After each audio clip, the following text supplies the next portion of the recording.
Setelah viral usai videonya ditantang duel oleh pelatih silat Vietnam, Letkol Wahyu Yuniartoto diajak bertemu Menteri Pertahanan Prabowo Subianto.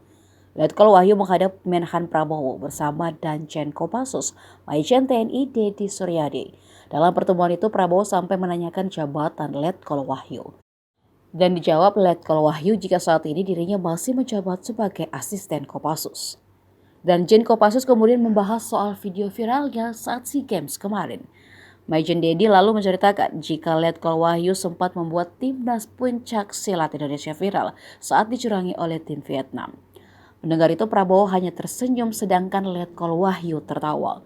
Berkat keberaniannya Vietnam gagal mencurangi timnas Indonesia di cabur pencak silat dan berhasil membawa pulang 9 emas, 6 perak dan 1 perunggu.